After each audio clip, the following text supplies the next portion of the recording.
speak on praying in the Spirit.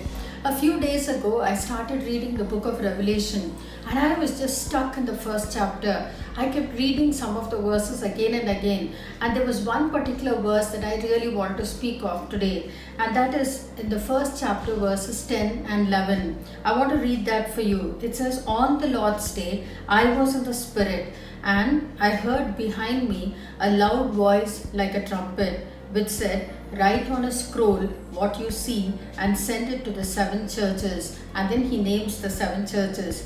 Where was John at this time? He was in the island of Patmos. Now, island of Patmos is a Greek island, and according to the biblical historians, John was sent on exile to this island because of the anti-Christian persecution under the Roman Emperor Domitian.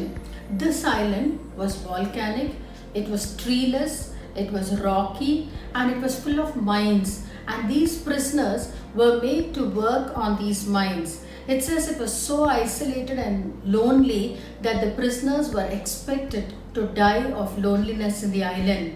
And it is in this island of Patmos that John says it was the Lord's day. And what did he do? He was not sulking, he was not discouraged, he was not even complaining. He was just saying that he wanted to be in the Spirit because it was the Lord's day. And what happened as a result of that? The Bible says that he heard the voice of God. When I read this, I was just thinking about the Lord's day. What do we do on the Lord's day? As his children, we look at Sunday as the Lord's day. Many of us look at Sunday in different ways. For some of us, it's a day of rest. For some of us, it's different from our regular work schedules that we have. And we love to worship together that day and fellowship if there is no lockdown. Maybe some of us even say during this lockdown, every day is like Sunday. But for John, on the island of Patmos, he said it was the Lord's day and he wanted to do it differently. How many of us really think of having the Lord's day, looking at it differently, setting aside and doing certain things? I remember when we were growing up as children, we had to learn certain chapters and verses from the Bible. As you know, after we got married, we ensured our children did that. But what is your Sunday special?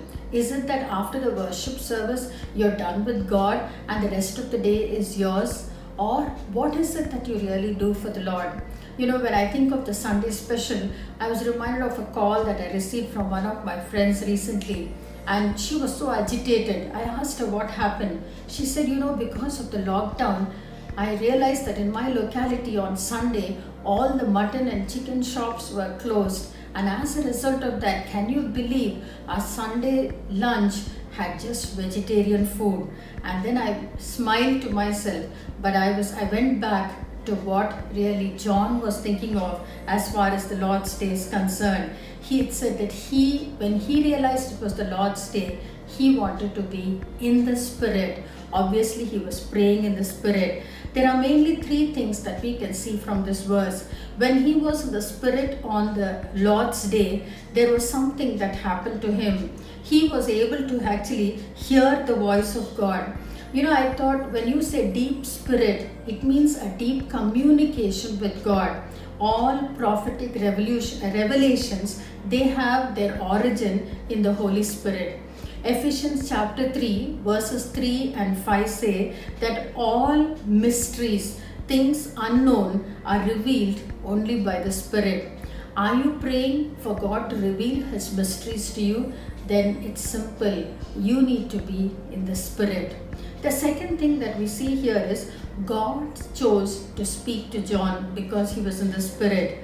There was no doubt about the voice of God. It was not a simple whisper or a small whisper. It was like a loud trumpet to him. And what was God speaking to John? He was not speaking about his personal life or his future. He was talking to him about the seven churches in Asia. And I was thinking, why is it that God was not communicating to the churches themselves, probably the churches were not in the spirit and God could not communicate to them. Maybe some of us sometimes we even go and ask others, I don't know what is God's plan for my life. Have you shut the communication with God? John chapter 4 and verse 24 clearly says that God is a spirit and the worshippers should worship him in spirit and in truth. The third thing that we see here is that because John was in the spirit, he had an encounter with God. If you look at some of the verses that are there in the first chapter of Revelation, it's just amazing. In first chapter 16th verse, if you see the last part of that verse, he says that he's talking about the face of God, and he says it was like the sun shining in all its brilliance. If you read the following verses from verses 12 to 20, it talks about the glory of God. I was just thinking that it must have been such an amazing encounter for him, and that gave him the strength to live on that island, that gave him also the strength to grasp that great revelation that God was giving him even about his second coming.